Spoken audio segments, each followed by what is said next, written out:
तीजनबाई का निधन, पंडवानी की वजह से शादी टूटने से लेकर पद्म विभूषण तक। उनके आखिरी फुटेज और अंतिम संस्कार का वीडियो देखने के लिए वीडियो को आखिर तक देखें। छत्तीसगढ़ की लोक कला पंडवानी को देश और दुनिया में पहचान दिलाने वाली पद्म विभूषण डॉक्टर तीजनबाई का रविवार तड़के निधन हो गया। वह 70 वर्ष की थीं। एम्स रायपुर के अनुसार तीजनबाई ने रविवार सुबह करीब 3:15 बजे अंतिम सांस ली। वह पिछले कुछ समय से बीमार थीं और अस्पताल में उनका इलाज चल रहा था। छत्तीसगढ़ के भिलाई के गनियारी गांव में जन्मी तीजनबाई ने कम उम्र में ही पंडवानी गायन शुरू कर दिया था। महाभारत की कथाओं को अपनी दमदार आवाज, अभिनय और अनूठी प्रस्तुति के साथ मंच पर जीवंत करने की उनकी शैली ने इस लोक कला को अंतर्राष्ट्रीय पहचान दिलाई। अपने लंबे कलात्मक सफर में उन्होंने देश और विदेश में अनेक प्रस्तुतियां दी।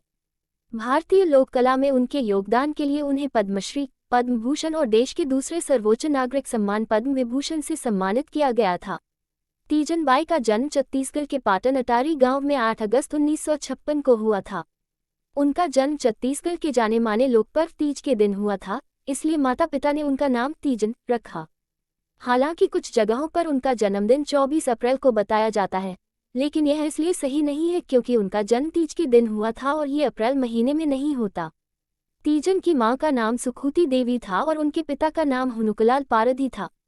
तीजन अपने माता पिता की पहली संतान थी। उनका बचपन गंभीर अभाव में गुजरा। पशु पक्षियों के कलरव, मां के लोकगीत और पिता के बांसुरी वादन ने नन्ही तीजनबाई को प्रभावित किया।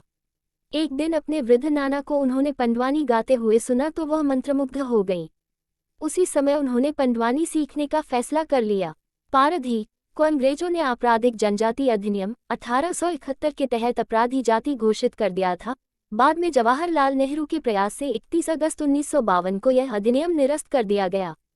मगर वन्यजीव संरक्षण अधिनियम 1972 के आ जाने से इस जाति के लोगों की रोजी रोटी पर गहरा संकट छा गया। इस समुदाय के अधिकांश लोग दिहाड़ी मजदूरी करके जीवन यापन करने को मजबूर हो गए। पारधी वास्तव में शिकारी होते हैं जो वन से जीव जंतु पकड़कर उसे हाट बाजार में बेचा करते थे। यह उनके जीवन यापन का पारंपरिक तरीका रहा था। ऐसे समुदाय से निकलकर तीजनबाई ने पंडवानी के जरिए दुनिया भर में अपनी पहचान कायम की है। तीजनबाई ने 13 साल की उम्र में मंच पर अपनी पहली प्रस्तुति दी थी। छत्तीसगढ़ में जब एक बार मंच पर तीजन पंडवानी गा रही थी तो अचानक उनके पति अभद्र शब्दों का इस्तेमाल करते हुए हिंसक अंदाज में उनके सामने खड़ा हो गए।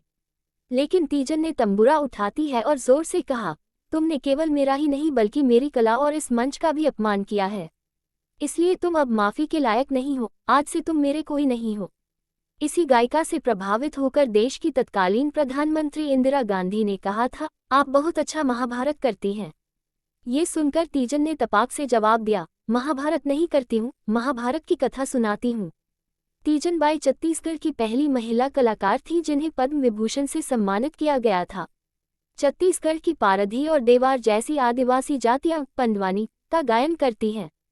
इसमें सबल सिंह चौहान के द्वारा रचित महाभारत को आधार बनाकर पांडवों की कथा का गायन अभिनय के साथ होता है। पंडवानी में एक मुख्य कलाकार होता है जो महाभारत की कथा सुनाता है और प्रसंग के हिसाब से कथा गायन के दौरान आने वाले पात्रों का अभिनय भी करता है। मुख्य कलाकार के साथ 5 से 6 साथी कलाकारों की एक मंडली होती है। इस मंडली में एक रागी होता है जो हुनकार लगाता है, सवाल पूछता है और जरूरत के हिसाब से बीच बीच में मुख्य कलाकार के साथ गाता भी है। मंडली के अन्य सदस्य हारमोनियम, मंजीरा, बेंजो, तबला और खंजेली जैसे वाद्य यंत्रों के साथ संगत करते हैं। पंडवानी की 2 शैलियां छत्तीसगढ़ में प्रचलित हैं। पहली वेदमती शैली और दूसरी कापालिक शैली। वेदमती शैली में कथा वाचन को शास्त्रों के मुताबिक ज्यादा रखा जाता है, जबकि कापालिक शैली में कल्पना और नए प्रयोगों की संभावना अधिक होती है। वेदमती शैली में मुख्य कलाकार घुटनों के बल बैठकर कथा वाचन करता है और कापालिक शैली में मुख्य कलाकार मंच पर चहलकदमी करता हुआ खड़ा होकर कथा वाचन करता है। छत्तीसगढ़ में लंबे समय से प्रचलित पंडवानी पहले केवल पुरुष ही गाते थे। पंडवानी गायन महिलाओं के लिए लगभग प्रतिबंधित थी। सबसे पहले कला की इस विधा में प्रवेश करने का साहस 2 स्त्रियों ने दिखलाया।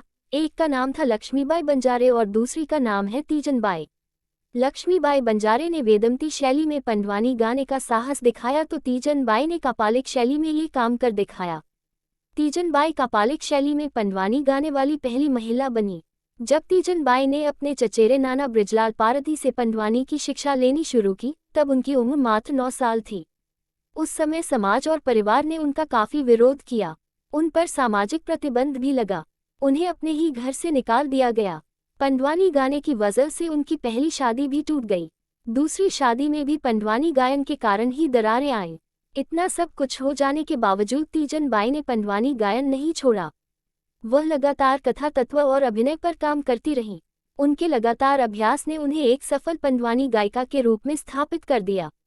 तीजन बाई ने पंडवानी का पहला सार्वजनिक मंचन चंदखुरी गांव के सतीचौरा चौक पर किया। तब उनकी उम्र मात्र 13 वर्ष थी। इस कार्यक्रम का आयोजन चंदखुरी गांव के मालगुजार और कला का समर्थन करने वाले भूषण लाल देशमुख ने किया था, जिन्हें तीजन बाई स्नेह से दाव कहा करती थी। तीजन बाई को वाद्ययंत्रों के साथ पंडवानी गायन का हुनर उमेद सिंह देशमुख ने सिखलाया। तीजन बाई उन्हें सदैव गुरु का सम्मान देती रहीं। वह उन्हें प्रेम से दादा कहा करती थीं। चंदखुरी गांव में पंडवानी की कथा के कार्यक्रम से आसपास के गांवों में उनकी पहचान बनी। उन्हें सबसे पहले शहर जाकर गाने का आमंत्रण भिलाई में एक कार्यक्रम के लिए मिला। फिर धीरे धीरे भोपाल, दुर्ग, रायपुर आदि शहरों में उन्होंने अपनी कला का प्रदर्शन किया। इसी दौरान उन्हें भोपाल के भारत भवन से पंडवानी गाने का न्योता मिला। यहाँ उनकी मुलाकात हबीब तनवीर से हुई। पंडवानी गायन के दौरान हबीब तनवीर तीजन बाई के अभिनय, गायन और गर्जन को देखकर काफी प्रभावित हुए और देश की प्रधानमंत्री इंदिरा गांधी के सामने उन्हें पंडवानी गाने का मौका दिलवाया। जाने माने निर्देशक श्याम बेनेगल ने उनकी प्रतिभा से प्रभावित होकर उन्हें अपने धारावाहिक भारत एक खोज में महाभारत प्रसंग के लिए आमंत्रित किया। इस तरह तीजन बाई की कला घर घर तक पहुंची। तीजन बाई की प्रतिभा को देखते हुए भिलाई स्टील प्लांट ने उन्हें साल 1986 में नौकरी दी। उनकी प्रतिभा को देश और दुनिया में कई सम्मान और पुरस्कारों से नवाजा गया। उन्हें 1988 में पद्मश्री, 1995 में संगीत नाटक अकादमी, 2003 में पद्मभूषण, 2018 में फुकुओका पुरस्कार और 2019 में पद्म विभूषण से सम्मानित किया गया। बिलासपुर विश्वविद्यालय ने साल 2003 और रविशंकर विश्वविद्यालय ने साल 2006 में तीजन बाई को डी.लिट. की मानद उपाधि से सम्मानित किया। तीजन बाई खुद पर लिख नहीं पाईं, लेकिन साक्षरता अभियान और स्त्री अधिकार से जुड़े कार्यक्रमों में उन्होंने बढ़ चढ़कर हिस्सा लिया। लोक कलाओं का प्रचार प्रसार का काम करने वाली मनमोहना जैसी संस्थाओं की शुरुआत में भी उनका अहम योगदान रहा। उनके सफर में 3 जीवन साथियों ने उनका साथ छोड़ा। कई बार उन्होंने समाज के तिरस्कार का सामना किया। उन्होंने 2 पुत्र और 1 दत्तक पुत्री को खोया, मगर पंडवानी का अभ्यास और गायन नहीं छोड़ा।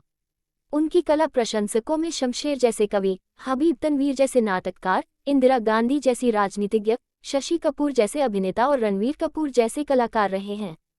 फिल्मों की शौकीन तीजन बाई के पसंदीदा अभिनेता अमिताभ बच्चन हैं, जिनके अभिनय की प्रशंसा करते हुए वह थकती नहीं।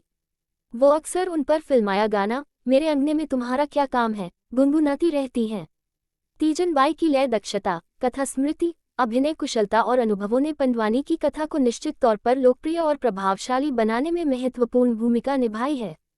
तीजन बाई के पंडवानी गायन पर चर्चा करते हुए वरिष्ठ कला समीक्षक अशोक वाजपेयी ने कहा था, उनका गायन अभिनय के साथ होता है। यह एक कद्दावर, जोश और ऊर्जा से भरी स्त्री का गायन है। उसमें कोमलता और वात्सल्य से लेकर हिंसा, प्रहार, अवसाद जैसे अनेक भाव बारी बारी से आते हैं। ये सिर्फ कथा गायन नहीं है। महाभारत की अपनी कथा वृत्ति के अनुरूप तीजन बाई मूल कथा से अलग आज की सामाजिक और राजनीतिक स्थिति पर तीखी टिप्पणियां भी करती चलती हैं, जो उनकी कला को एक तरह की तीखी पैनी प्रासंगिकता भी देता है। भिलाई के नजदीक गनियारी गांव के पारधी टोले में कई कच्चे पक्के घर हैं। इन्हीं में एक घर में तीजन बाई अपने परिवार के साथ रह रही थी। बीते 1 साल से मनस्थिति ठीक नहीं रहने से तीजन बाई गुमसुम ही रहती हैं, बमुश्किल से कुछ बोल पाती हैं। लेकिन सितंबर 2022 में अपने बरामदे के सोफे पर पान चबाती तीजन बाई से जब मैंने पंडवानी की चर्चा की थी तो वह गुलाब के फूल की तरह खिल उठी थी।